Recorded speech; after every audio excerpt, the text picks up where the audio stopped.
Garuda Kitchen World, exclusive stainless steel సామాన్లు wholesale and retail. Aziz Plaza in Hyderabad. Hi hello welcome to Suman TV. నేను మీ Roshan. Present మనతో పాటు మన స్టూడియోలో మంచి గేమ్ ఆడటానికి అశ్వత్థామ 3.0 రాబోతున్నాడు అనమాట. Please welcome Ashwatthama 3.0.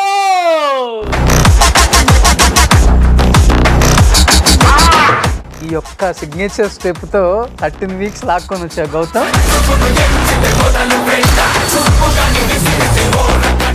Straight questions అడిగితే నీకు ఇష్టమా లేకపోతే క్రాస్? ఇందుకు నువ్వే గేమ్ ఆడావు లోపల? అంటే కన్నింగ్ గేమ్ ఆడావా? Not about game or anything. అందులో ఇప్పుడు మేమర్స్ కి మంచి ఫుడ్ గౌతమ్ అంటే. The end of the day ఎవరి లైఫ్ కి వాడే హీరో ఇక్కడ. మరి నాకు సార్ ఏది అడిగినా ఎందుకు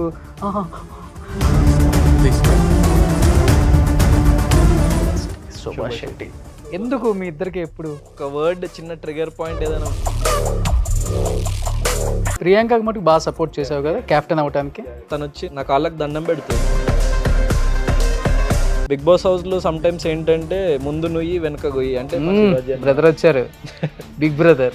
కొన్ని పదాలు కొంచెం కంట్రోల్. డాన్స్ సరిగా రాలేదని చాలా మంది ట్రోల్ చేశారని చెప్తున్నారు. నేను 100% డాన్స్ సరిగా రాని చాలా మంది హీరోలే స్టార్. సో ట్రోలర్స్ కి అయితే ఒక ఆన్సర్ ఇస్తా. కప్పు గెలుచుకొని ఎవరు వస్తారు అనుకుంటున్నావు బిగ్ బాస్ నుంచి? మీరెవరు అనుకుంటున్నారు? ఎవరుంటారు టాప్ 5 లో చెప్పు నిజంగా.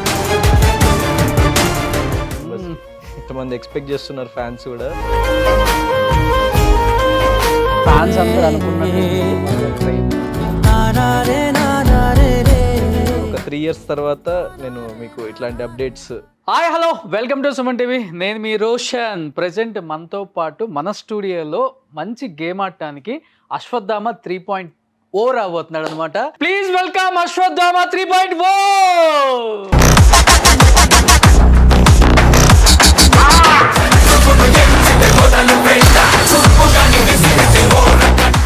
ఈ యొక్క సిగ్నేచర్ స్టెప్ తో 13 వీక్స్ లాక్కొని వచ్చా గౌతమ్ అంతేనా? నేను సిగ్నేచర్ అవుతుందని అనుకోలేదు. యాక్చువల్ ఫస్ట్ లో కొంచెం కోప్పడేవాడిని ఎక్కువ. తర్వాత స్లోగా నేను ఏం అర్థం చేసుకున్నా అంటే కోపంలో చిన్న చిన్న మాటలు మనం అనకూడనివి అంటాము, దొర్లుతుంది. సో ఎప్పుడైనా ఒక చిన్న పాజ్ తీసుకొని ఆలోచించే రిప్లై ఇద్దాం తప్ప అనవసరంగా కోప్పడొద్దు అని చెప్పేసి రియలైజ్ అయినా.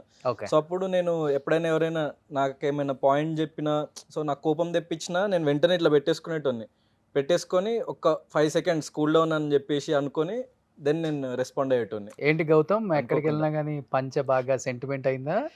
లేకపోతే సెంటిమెంట్ చేద్దామని చూస్తున్నావా? ఆడియన్స్ కి సపరేట్ గా నాదొక స్టైల్ ఉంది, నేను ఎక్కడికి వచ్చినా కానీ ఇలా వస్తాను అంటే నేను పంచ యాక్చువల్గా బిగ్ బాస్ హౌస్లో ఉన్నప్పుడు ఒక వీకెండ్ నాకు సరిగ్గా కాస్ట్యూమ్ సెట్ అవ్వట్లేదు. సో ఏం చేద్దాం అన్నప్పుడు నేను ఆల్రెడీ పంచ తీసుకెళ్ళిన లోపలికి. నేను అప్పటి వరకు ఇంకా వేసుకోలే. సో వేసుకున్న ఇక ఒక నార్మల్ ఫార్మల్ షర్ట్ అండ్ ఇట్లానే పంచ కట్టుకొని వీకెండ్ అటెండ్ అయిపోయినా. సో నాకు సార్ కూడా నచ్చింది. అండ్ నన్ను నేను కూడా మిర్రర్లో చూసుకున్నప్పుడు సో అన్నిటికంటే ఇది ఒకటి స్టాండ్అవుట్ అవుతుంది, నాకు మంచిగా సెట్ అవుతుంది అన్నట్టు నాకు అనిపించింది ఫస్ట్. తర్వాత నేను 5th వీక్ తర్వాత ఎప్పుడైతే బయటకు వెళ్ళి వచ్చిన్నో సో సబ్కాన్షియస్గా తెలియకుండా ఎందుకో ఒకసారి ఒక నామినేషన్లో పంచ కట్టుకున్నా. సో నాకు తెలియని confidence. And at the same time ఇట్లాంటి ఇంత పెద్ద ఒక షోలో, ఇంత నేషనల్ టెలివిజన్లో మనము ఒక స్టైల్ స్టేట్మెంట్ అంటే ఒక తెలుగు కల్చర్ని రిప్రజెంట్ చేస్తూ ఒక స్టైల్ స్టేట్మెంట్ అక్కడ ఎవరు ఇది ఫాలో అవ్వట్లేదు. సో పర్టికులర్గా నేను ఒక్కడిని ఇది ఫాలో అయ్యి అండ్ ఎవ్రీడే అది చేసే ఛాన్స్ లేదు, ఎందుకంటే గేమ్స్ ఉంటాయి, టాస్క్స్ ఉంటాయి, సో మిగతా ప్రాసెస్లు ఉంటాయి. కాబట్టి నామినేషన్ అనేది ఒక రోజు ఏంటంటే అది జస్ట్ ఒకళ్ళతో ఒకళ్ళు వార్ ఆఫ్ వర్డ్స్. సో ఫిజికల్గా టాస్క్ లాంటిది ఏమి ఉండదు కాబట్టి ఆ రోజు ఒక్కరోజు కరెక్ట్గా నేను ధరించగలుగుతా ప్రతి వీక్ అని చెప్పేసి so weekly once at least so I have to make it A statement అని నేను ఫిక్స్ అయిపోయినా. సో అది తీసుకెళ్ళినా అది బాగా రీచ్ అయింది జనాల్లోకి. I'm very happy. First interview ఎవరితో చేశారు మీరు? ఆకాశ వీధుల్లో ఫస్ట్ మూవీ అప్పుడు. సో నా లక్ ఏంటంటే చెప్పలేదు కానీ వాళ్ళక్కో నాలక్కో చెప్పలేదు కానీ మ్యాక్స్ నాతో ఇంటర్వ్యూ చేసిన ప్రతి ఒక్కళ్ళ మటుకు 1 year తర్వాత ఏదో ఒక ప్లాట్ఫామ్ మీద ది బెస్టే కనిపించారు. నాకు చాలా హ్యాపీనెస్ అనిపిస్తుంది. వాళ్ళు కూడా కాల్ చేసి రోషన్ నేను నీతో ఫస్ట్ ఇంటర్వ్యూ చేశాను, ఇండస్ట్రీకి వచ్చిన తర్వాత నువ్వు అందరికీ చాలా లక్కీ పర్సన్ అని చెప్తుంటారు. I'm also happy. మనం 1 year, more than 1 year అయిపోయింది.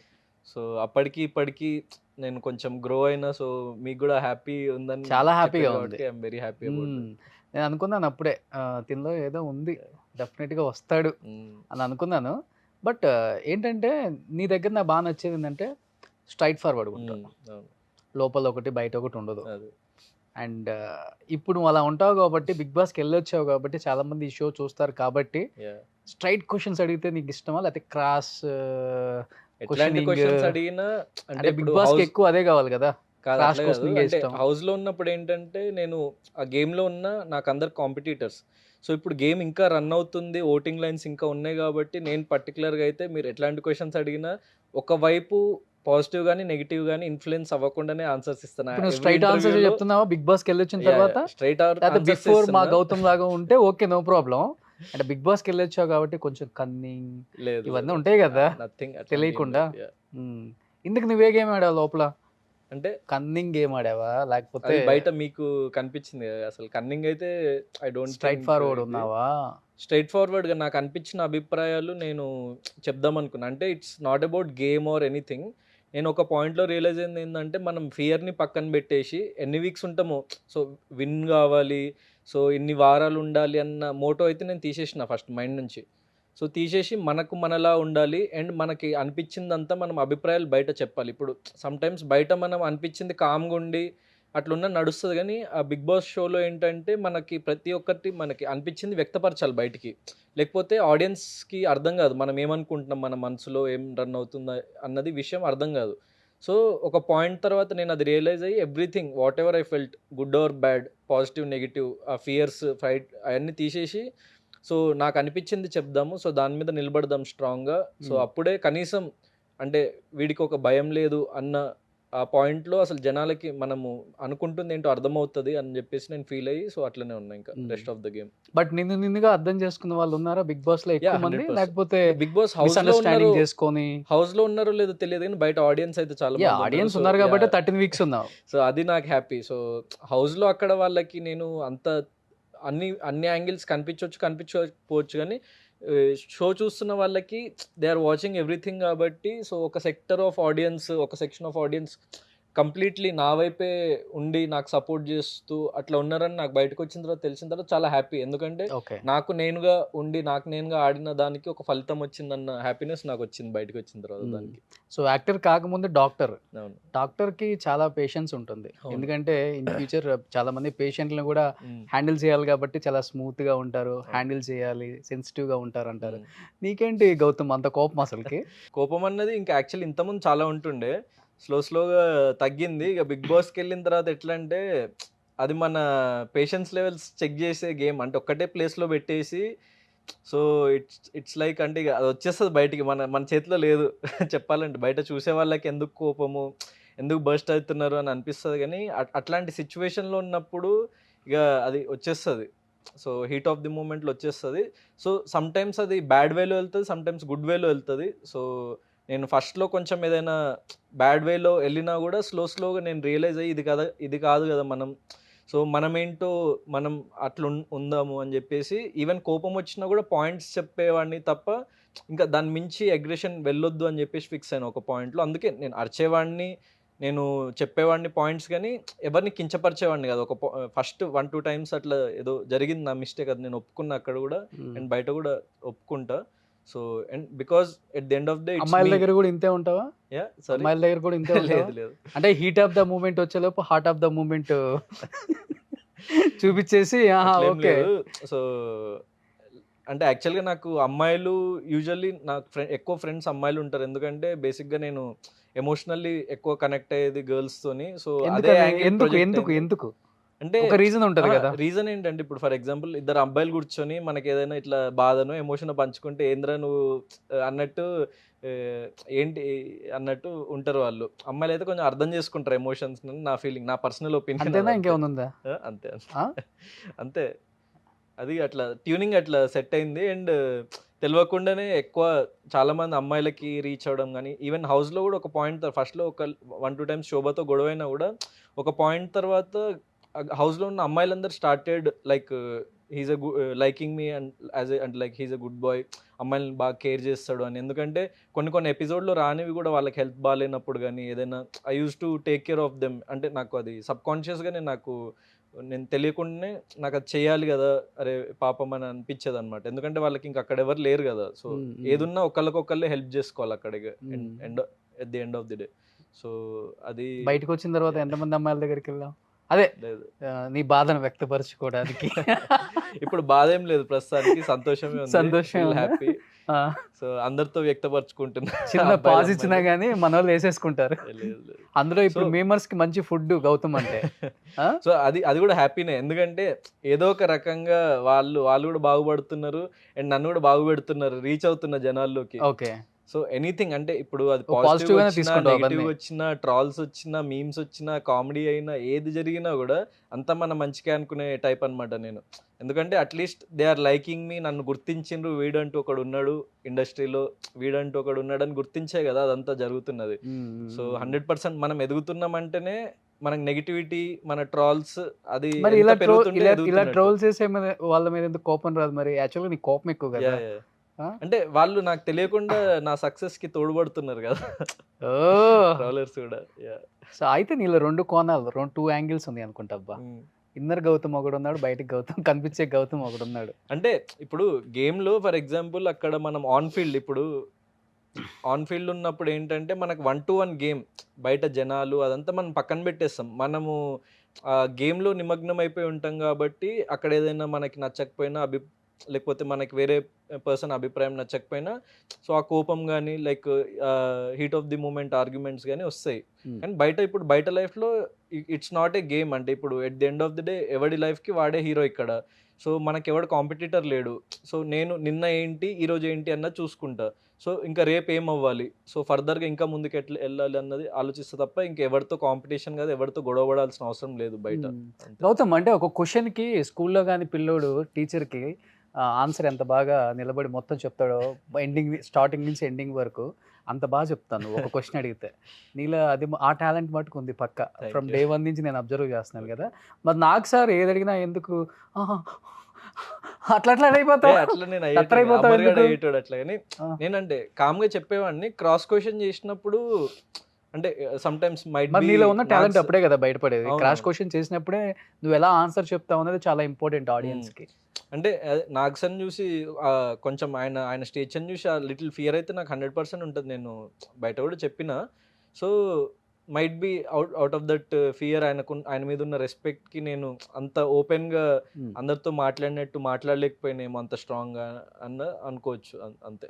కానీ మిగతా టైంలో నేను వ్యక్తపరిచేటోని. So at the end of the day everything is recorded. So బయటకైతే వెళ్తుంది. సో నాగ్ సార్ దగ్గర నేను అది మొత్తం ఆర్టికులేట్ చేసి చెప్పగలుగుతున్నానా లేదా అన్నది పక్కన పెడితే వేరే డేస్లో అయితే నేను చెప్పేవాడిని. సో అది నా అభిప్రాయాలు అయితే బయటకు వచ్చినాయి అండ్ చాలామంది అర్థం చేసుకున్నారు. సో నెగిటివ్ ఉంటుంది, పాజిటివ్ ఉంటుంది 100%. కానీ సో నన్ను అర్థం చేసుకునే ఒక సెక్షన్ ఆఫ్ ఆడియన్స్ కూడా ఉన్నారు కాబట్టి నేను హ్యాపీ. అందుకే నేను ఇన్ని 13 weeks సర్వైవ్ అవ్వగలిగాను. అశ్వత్థామ 2.0 అప్పుడు బాగా అర్థం చేసుకున్నావు నాగ్ సార్ని? అప్పుడు అంటే 3-4 days అర్థం కాలే. అంటే ఆ టైంలో నాగ్ సార్తో ఎక్కువ ఇంటరాక్ట్ అయి ఉన్నావు కదా, మళ్ళీ వస్తాను వెనక్కి అని. అవును, ఆ టైంలో ఎక్కువ అర్థం చేసుకున్నావు నాగ్ సార్ని అంటున్నాను ఇంటరాక్ట్ అయినప్పుడు. నాగ్ సార్ని అర్థం చేసుకోవడానికి ఏం లేదు. ఆయన బేసిక్గా వచ్చి మనకి ఇది పాయింట్స్ ఈ వీక్కి సంబంధించినవి అని చెప్పేసి చెప్తారు ఆయన. So it's up to us we take it or not. అంటే అప్పుడప్పుడు కొన్ని పాయింట్స్ ఏంటంటే ఇప్పుడు ఇట్లా ఉండాలి అన్నా కూడా మన క్యారెక్టర్ ఏంటి, ఏది మన అభిప్రాయం ఏంటి, దీని మీదనే ఉండాలి అని అప్పుడప్పుడు నేను ఆ స్టాండ్ తీసుకునేవాడిని నాగ్ సార్ చెప్పినా కూడా. సో అప్పుడప్పుడేమో ఆయన చెప్పేది కరెక్టే అని నాకు అనిపిస్తే నేను అది ఫాలో అయ్యేవాడిని. సో నాలో ఉన్న ఇండివిజువాలిటీ అక్కడే బయటపడుతుంది కదా. సో ఒకళ్ళు చెప్పిండ్రని ఎగ్జాక్ట్గా మనం అలా 100% మారిపోలేము. సో ఓకే ఏంటి నెగిటివ్స్ అని దాన్ని చూసుకుంటూ రెక్టిఫై చేసుకుంటూ నేను ముందుకెళ్ళేవాడిని తప్ప కంప్లీట్ 100% చేంజ్ ఓవర్ అయితే అది నాకు ఐఎమ్ 27. నేనేం ఒక అంటే ఇప్పుడు మేము ఏజ్ అడగలేదండి, 10-year-old అబ్బాయిని గౌతమ్ అంటే రివీల్ చేస్తున్నాడు అనమాట. అట్లని కాదు నేను అనేది.